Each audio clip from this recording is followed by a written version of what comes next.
What's up, everybody? Welcome back to Wonder Bread Sports Talk. If you guys are tuning in for the first time or back again, appreciate you. Appreciate you tuning into the pod, and hopefully we can grow this thing a little bit more and see if we can get a community going. That's the hope, at least. But who knows what's gonna happen? Who knows? Maybe some ball knowers will come in the chat. There's a bunch of different people out there nowadays, and content creating is one of the biggest things. I'm hopping on the train, I guess, Don't call me the black sheep. I guess I'm one of the white sheep right now. But we have a lot to talk about today. We have LeBron going to the Sixers. We have Steph's future with the Warriors kind of being at a stalemate. He has the opportunity to ask out. We'll see if he will ask out. That is the real question. We have Draymond making $27 million. And, in my eyes, it's not really worth it for them. To pay him $27 million is kind of crazy. Derek White is cheaper, and he's probably more effective on both sides of the ball, honestly. So, I don't know what the deal is, but we're going to see what's going on and go over all of it together. We're diving into it. And also something that's not really new, but I'm going to dive in today is kind of this new stage of business owners in the NBA. We saw it with the Celtics. So the Celtics owner, bought them, but technically he took out a loan from a private equity firm. So we're going to talk a little bit about that and dive into what that means for the future of the NBA. And, we're going to have some interesting stuff today. So appreciate y'all joining, and welcome back to Wonder Bread Sports Talk.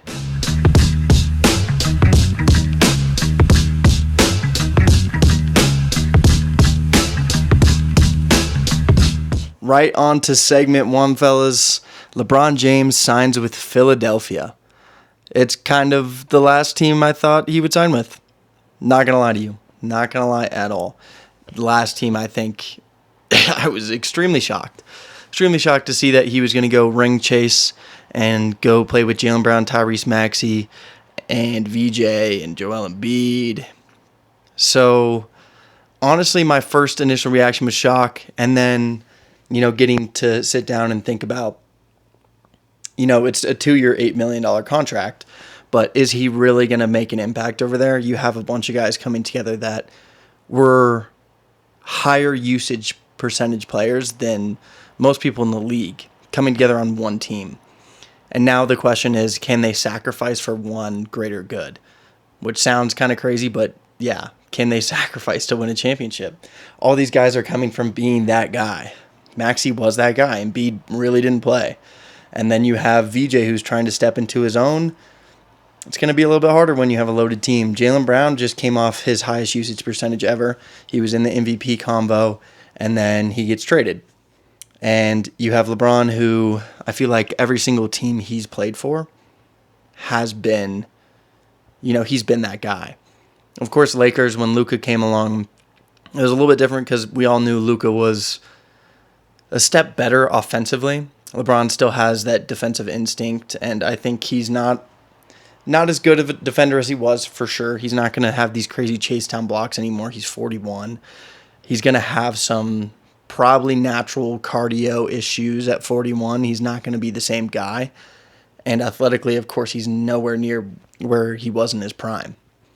So, for me, he wants to win another championship. That's the most evident thing that we can see here. And he's willing to sacrifice. He's taking a 2-year, $8 million deal. Which is, what do we think about that? Honestly. I think, good for him, dude. Try to go win another one. I don't think it really changes my mind about him. It might change my mind about his legacy. But he's clearly prioritized on winning. And winning is the only option for him rather than a payday. And genuinely, I do believe this is his last playoff push, his last championship push. I know it's a 2-year deal. We'll see if he even comes back for that second year, depending on what happens. So if they win, I think he's done. If they don't, I don't know. We're going to have to see another decision another summer where everybody's antsy, trying to figure out what he's going to do and see where he's going to go. If he's going to retire, if he's going to go to another team, or if he's going to come back. And a lot of the time with LeBron, majority of the time it's his decision. Nobody else really has any sway for him. It's kind of just him, and then maybe like Anthony Davis and like Kyrie have some sway in him, which makes sense, but I think it'll be his final stop. I think he'll end it here no matter what happens. I think he might even not come back for that second year just because it is such a low contract. But looking at it, LeBron running the offense, that's probably what has to happen. Maxi's more of a scorer. He's not really a playmaker. So you'd probably want LeBron running the offense, Maxi playing more off ball, which is going to be interesting for him because he's a more ball dominant player, which that's going to be interesting. Embiid finally has another elite playmaker alongside him, which helps. But the biggest question for him is, can he stay healthy? Embiid's had that question ever since his MVP candidacy. He was one of the best players in the league. He was great offensively, and now he's kind of made a downfall. And if you watch the series he played in with the Celtics, he was flopping a lot. And that flopping led to a lot of injuries, and you could tell like he was beating himself up by throwing himself on the ground. So in my mind, he really has to fix that if they're going to even make a push. They need that center, unless you want like a Dembona running your starting center, which could be better than Embiid if he's going to play less than 30 games this season and then not even be healthy for playoffs. So we'll see if they can turn it around. We'll see if the process actually works for once. Will it work? Who knows? We're going to find out, but they're going to have some defensive concerns. Maxi's not a prime defensive guy. Jaylen Brown's probably their best defensive guy in the starting lineup. Embiid is not great defensively just because of how he moves. LeBron is old. He can be serviceable on defense. I just think sometimes he's a little bit lackadaisical, and that might be on purpose. So, championship expectations is the only thing for them. If they don't win a championship, it's a bust. That is the take. If they don't win, it's a failure, sadly, because they're going all in. They're getting Braun. They got Jaylen Brown for a boatload of money. See if they will extend him. And I know he's eligible for a contract extension. So will they do that contract extension? Will VJ play a lot? Will Maxi be the guy? Who's going to be the guy? Who's going to be that number one guy? Which we'll find out pretty quick. And honestly, talking about it in this way, I think Philadelphia should be the favorite in the East, right? But I think the new blueprint of today's NBA, which we'll get into a little bit later, favors teams like Boston, the Pistons, New York, and other teams. The Pistons, depending on Jalen Duren, he's a restricted free agent, but they haven't really reached any deals with him, which is very concerning. What are you going to do? You can't do much. He seems unhappy. He played terribly in the playoffs. So there's not much wiggle room for him or the organization.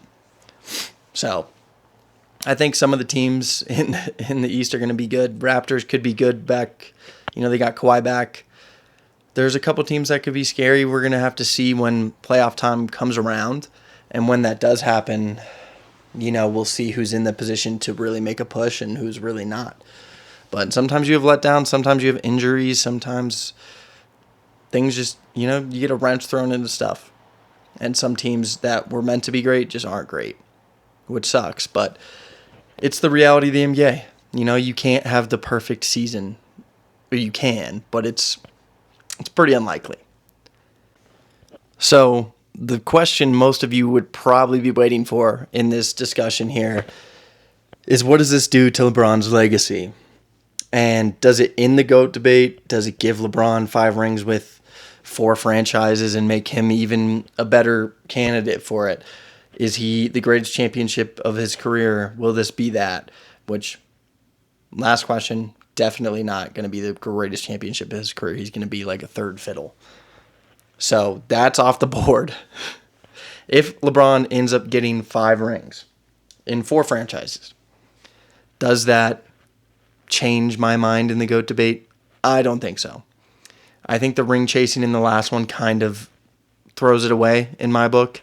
unless he's going to win Finals MVP.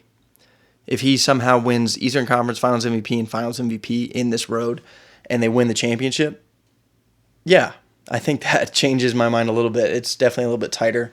And you have another championship on deck at 41 and win Finals MVP. Holy crap. Yeah, that's a lot. But let's say he goes here, no championship. I think it taints his career a little bit. I think it gives a little bit of, your ring chasing to end it. And I know that's part of the NBA. Like, what do you want him to do? Just sit there and wait until he retires? He can go try to win another championship instead. So, I don't blame him personally, and I would probably do the same thing if I was there, but I don't think the fact that he kind of has been ring chasing, he went to Miami after Cleveland wasn't working out, built a super team there, D-Wade, Bosh. Those guys are ridiculous, and he even had Ray Allen there at some point, and that team was disgusting.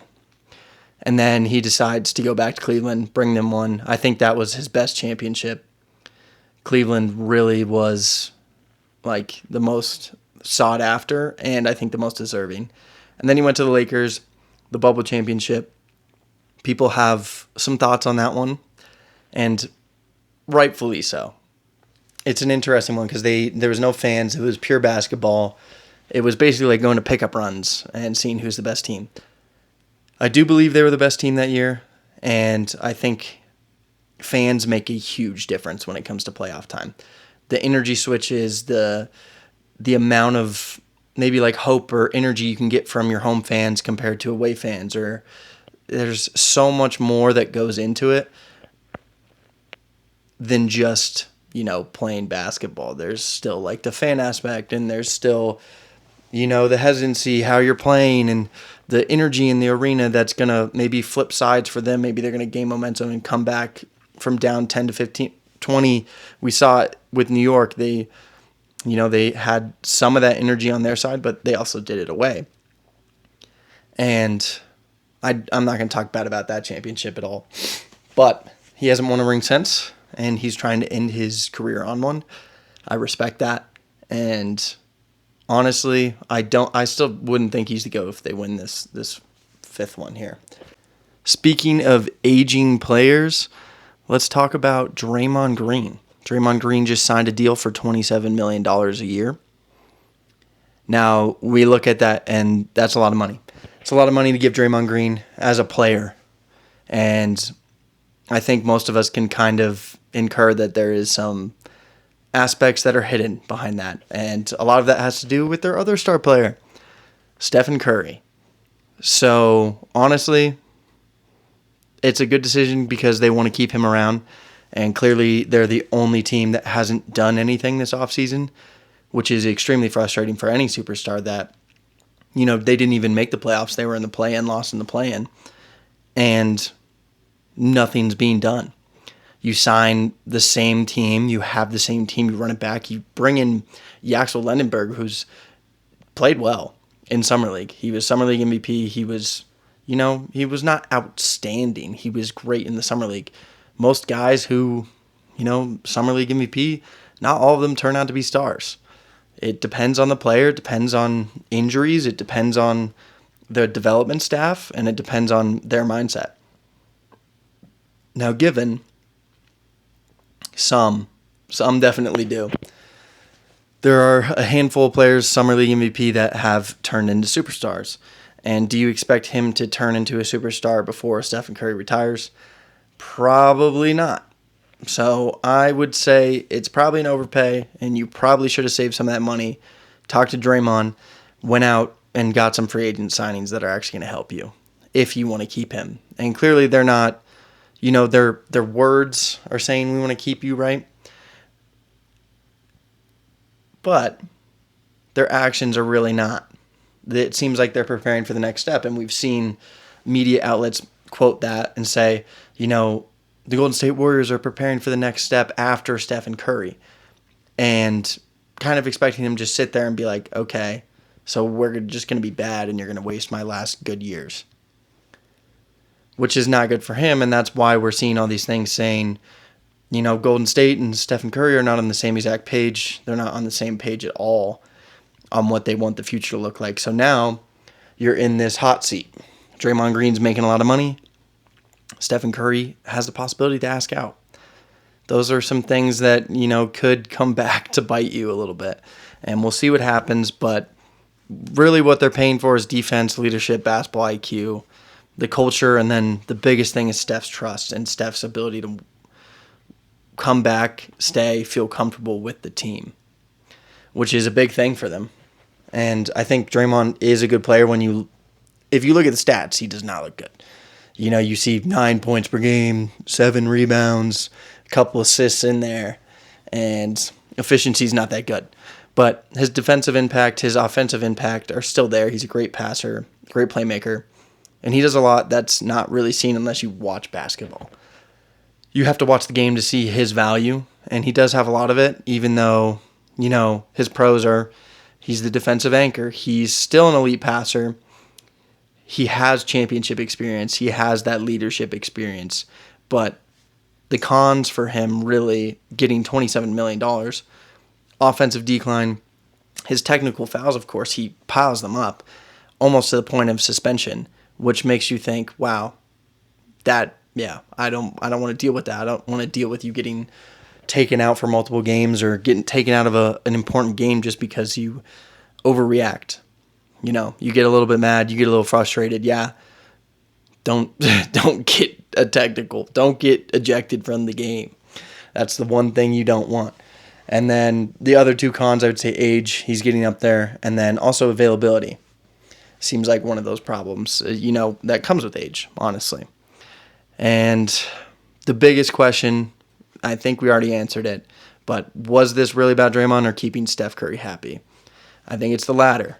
Keeping Steph Curry happy is what they want. They want to keep him around until he retires. But the things they're doing are not benefiting what they want. It's going to be a lot different. So, is Steph Curry actually next? Is the real question. 1 year left on his deal. The Warriors aren't contenders. LeBron left. KD left. Dame left. All these guys moved on and are trying to find something better. Nobody stays forever anymore. The new CBA has even made that worse because you need to save money. Jaylen Brown just got traded for pennies on the dime because they don't have enough for two players to make up 75% of their cap. It's a lot of money to have in two players and one that you would have to give a contract extension to sign through his 34 or 35-year-old season. That's not a financially savvy option anymore. Sadly, that's the case. And if I was Steph, you've been with this team your whole career, but with the new CBA and how things are looking, I think you ask out. I think you leave. They haven't done anything. The offseason moves, I think, is the biggest teller of how much they care and what they're trying to do with you while you're still there. And clearly they're not doing enough. So I would ask out potential destinations. We've seen all of these sports outlets that are going to make the graphics like, oh my God, look at him in this jersey, look at him in this jersey. San Antonio, Miami, Boston, all these different teams that he could go to. I don't have a say which one he's probably going to go to. I have no clue. Or even if he's going to leave. He could ultimately stay, and he could try to make an impact with the team while he's still there, and then end on a high note with the Warriors, get retired, get in the Hall of Fame.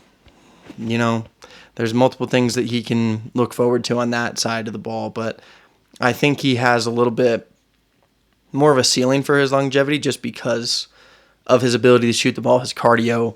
He's never really been like the athletically gifted guy. He's been the guy with the insane cardio who makes you run around the court for the whole game, 48 minutes. And then you're asking, where the heck is he?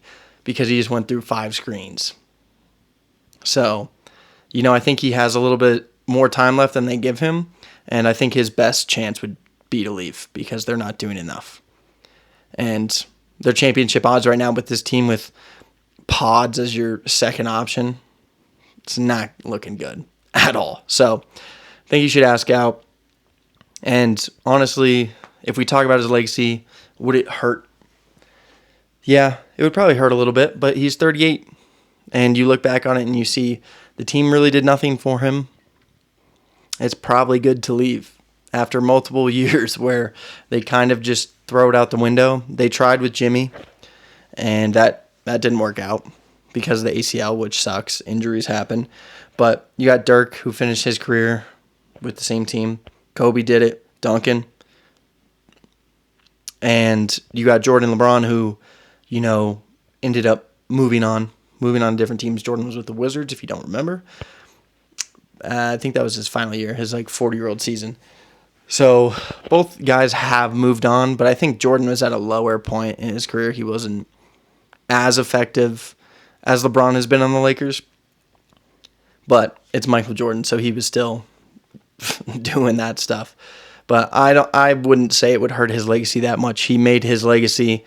He built it at Golden State. And sometimes, especially with veterans getting older, sometimes you have to move on. And maybe the grass is greener, maybe it's not. You never know. You just have to find out one way or another. And, if it's not, it's meant to happen that way. And, oh well. You figured out you retire an all-time great. What more would you want? So now moving on, Section 4, the business of basketball. Talked about it a little bit when we first started the pod, and we can talk about it a little bit more now. So the Celtics have a new ownership group, and they brought in, it seemed like one guy, and for a long time in basketball's history, it was, billion-dollar people coming in buying, or groups, billion-dollar groups coming together buying it. And they were successful, and it was a lot different financially back then. But now you're seeing a guy come in. He doesn't have enough money to afford the team. Of course, he's not going to write a check. If you think about how much money they're spending on teams like this, multiple hundreds of millions of dollars on a team, yeah, they probably don't have enough money liquid to just write a check and be like, hey, here you go. That's probably what's going to happen. So what do? This owner goes to a private equity firm, takes a loan. So now, by proxy, that private equity firm technically owns the Boston Celtics. So now he doesn't really have much room to be like, hey, let's go into the luxury tax, or hey, let's overspend a little bit. I can take it on myself, because it's not his money. It's someone else's money. And that's, something that you're going to have to deal with and figure out as it becomes even harder to buy teams. And even for the $1 million, billion-dollar guys, it's going to be hard because of how much money it takes to buy these teams. And inflation's going to kill these teams, and the more they do, the Celtics is going to keep going up. It's one of the highest valued franchises with the Lakers, and I think the Warriors were on there as well. But this is the new outcome of the league. We're seeing it in real time. We're seeing teams not be able to, spend into the luxury tax and really take it on and be okay with that, to build like a super team or take on that extra bit. And the new CBA does not afford for that just because of the first and second apron. Now you're giving up picks. Now you're giving up this. Now you're giving up that. So it's a little bit different. And, we're going to have to get used to it now, because most ownership groups just, they're using investors. They're using loans. They're using private equity. They're using different avenues to buy these teams, which I think is expected. And to complete one of the largest purchases in sports history, you kind of need to do that. So what does this mean for the NBA? I think franchises are really becoming an investment asset first, and they're not looking at like, hey, I'm buying this team, let's go win as many championships as possible. It's more of an investment, These teams are going to keep growing. The NBA is still going to have their fandom, and that's one of those things that really probably will never go away. Sports will always be a pretty high value thing to go see and a way to make money. And I think these ownership groups are going to become more profit driven than success driven, right? But sometimes those are mutually exclusive. But also, other times they aren't mutually exclusive. Success breeds more profit, right? Which is good. If your team's doing better, you're going to have higher ticket sales. You'll probably have more box sales. You'll probably have more investors. You'll probably have more people that are going to buy courtside seats, come see the game in the playoffs. You're going to have sellouts. You're going to have fans that are involved, people that are coming to support you. So more often than not, they just grow together and they're one and the same. But these ownership groups have, a mind of their own. Most of them don't really know basketball like that. The Celtics were lucky to have this guy who grew up a Celtics fan, has this money, doesn't have enough money to straight up buy out the team, so he has to go to the private equity, which kind of screws things up a little bit for what they can do and if they can play around with some things. So I really think luxury tax spending eventually will be impacted for sure, and we'll see the detriment to that in the coming years. And this new CBA hopefully, makes an impact, and we've already seen it make an impact. We've seen how teams are structuring their teams different. And it's honestly the future of professional sports, and I don't think we're going to avoid it, which I wish we could. I wish we could have owners that could just buy in and not have a million investors or loans or other companies that are involved, and then it gets kind of sticky. You have to get their opinion on different things and see if this works or this doesn't, or can we go into the luxury tax without becoming financially dependent on something. So there's a lot of different aspects that go into it, and I really do think having these loans and private equity firms and external people that are involved it complicates things. It complicates things for sure. And what are you going to do about it? Can't. But it's changing things, and wanted to bring that up just because, it's going to happen. It's going to keep happening. And question for y'all is, should private equity continue growing inside professional sports or no? If you have an opinion, throw it in the comments. Let me know what you think. But I'll lay out the pros for you. Pros, more investment, higher franchise values, better facilities, league growth. And the cons are the pressure to maximize profits, reduced competitive spending. And I think that's one that you guys will lean on, is now we're going to see a little bit different breed of teams and different style of play that's going to keep winning. And we just saw it with this last championship year. And since we're speaking of the CBA, the collective bargaining agreement, we can go into that a little bit. The blueprint for successful teams now is changing under this new CBA. You have a team that's going to be built up more of one star and a bunch of depth and role players. COKC, SGA, I know some of you are going to say, J-Dub, he's a borderline all-star. He's not a superstar. You have one superstar, and you're going to have some depth behind them. Yeah, you can have like a 1B kind of guy, but we all know Shea is the better player out of the two, correct? Same with if you're looking at Brunson and Cat. We know Brunson is the better player out of the two. Cat has some great moments, but Brunson is the guy. You have the guy and you have the depth. That is what teams are going to be made up of, because of now not being able to give these larger contracts to 2 or 3 guys on a team. It's going to be a lot harder to do that, and the Sixers are going to come to that crossroad at some point as well, which they'll have to break up that team after, whether they win a championship or even get to the finals with that team.